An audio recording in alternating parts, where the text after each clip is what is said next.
So I've always been a Christian. I grew up Christian, but I don't feel like I had a real relationship with God until I went to middle school. You've probably heard that middle school was when people changed the most. Some positive and some negative. Middle school was ups and downs for me. I went to middle school with only a few close friends. But I thought that I had to keep the real me inside to fit into the group of friends that I wanted to. Sixth grade year was very tough. I was very stressed and nervous about school stuff and friends. Over the summer, I felt like that was when I really started to grow in a relationship with God.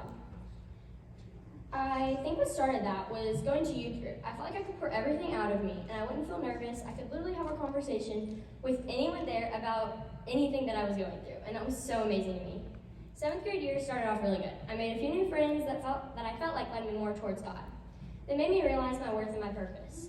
But it wasn't all butterflies and rainbows. Towards the end of the year, I started to lose some friends, and I realized that God would open and close doors. Even though it was hard at the time, I had to let it go because the plans for the new friends He had for me would change my whole mindset of the changing in order to fit in phase.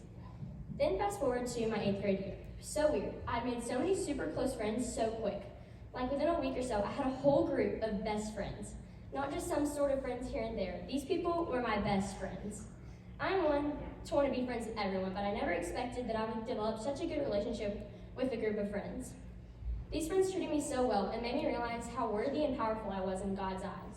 They changed my life. They made me realize that all of the pain and the anger that I was going through would just blow over, and that God would put me with the ones that would make me realize my worth and what His purpose for me was.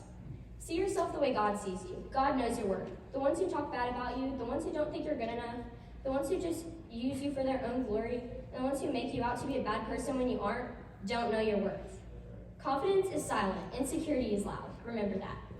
You know that feeling when you work so hard and study every night to make a good grade on a test, and you feel so proud when you're looking in the grade book and looking at an A? That's how God feels when you finally realize your worth and how hard He worked to make you, you.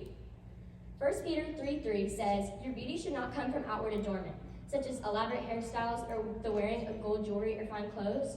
Rather, it should be that of your inner self, the unfading beauty of a gentle and quiet spirit, which is of great worth in God's sight."